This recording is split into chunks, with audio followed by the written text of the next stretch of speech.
Hello అండి, అందరికీ నమస్కారము.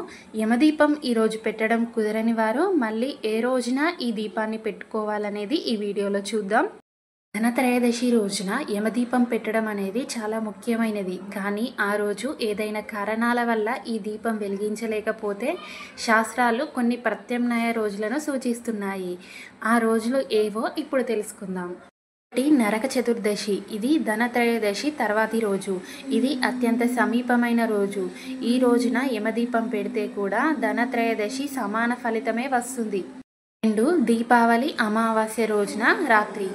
అమావాస్య రోజున యముని సంతృప్తికి దీపం పెట్టడం పుణ్యప్రదం. ఆ రోజున యమదీపం పెట్టడం కూడా శ్రేయస్కరం. 3 రోజులలో పెట్టడం కుదరని వారు అనగా ధనత్రయోదశి రోజున, నరక చతుర్దశి రోజున, అమావాస్య రోజున ఈ 3 రోజులలో పెట్టడం కుదరని వారు ప్రతి నెల కృష్ణపక్ష చతుర్దశి నాడు, అంటే ప్రతి నెలలో కృష్ణ చతుర్దశి నాడు అమావాస్యకు ముందు రోజు యమదీపం పెట్టడం వలన యమదోషం నివారణమవుతుంది, పితృతృప్తి కూడా కలుగుతుంది. మేము కార్తీక మాసంలోనే పెట్టాలనుకుంటున్నాము అనుకునేవారు కార్తీక సోమవారాలు, శుక్రవారాలు ఈ 2 రోజులు కార్తీకంలో అత్యంత పవిత్రమైన రోజులు. సోమవారం శివారాధనకు ప్రత్యేకమైన రోజు, శుక్రవారం లక్ష్మీదేవి పూజకు శుభదినం. శుక్రవార రోజుల్లో శుభ సాయంత్రం సమయాలలో యమదీపం పెట్టవచ్చు. ఈ యమదీపాన్ని ఏ విధంగా పెట్టాలనేది ఇప్పుడు చూద్దాం. ఈ దీపాన్ని ఇంటికి సింహద్వారానికి ముందు దక్షిణ దిశలో పెట్టాలి.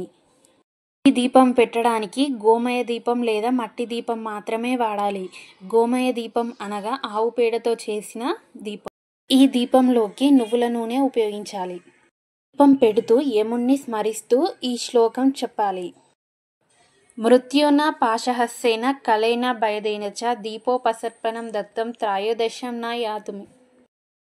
ముగింపు: ధనత్రయోదశి, నరక చతుర్దశి, దీపావళి అమావాస్య ఈ 3 రోజుల్లో ఏదో ఒక రోజున యమదీపం పెడితే పుణ్యం పూర్తిగా లభిస్తుంది. అలా వీలు పడకపోతే కార్తీక సోమ శుక్రవారాలలో యమమంత్రం పఠించి కూడా పెట్టుకోవచ్చు. హర హర మహాదేవ శంభో శంకర. ఓం నమ శివాయ. యమదీపానికి సంబంధించి ఇంకేమైనా మీకు డౌట్స్ ఉంటే తప్పకుండా కామెంట్ చేయండి, నేను రిప్లై ఇస్తాను.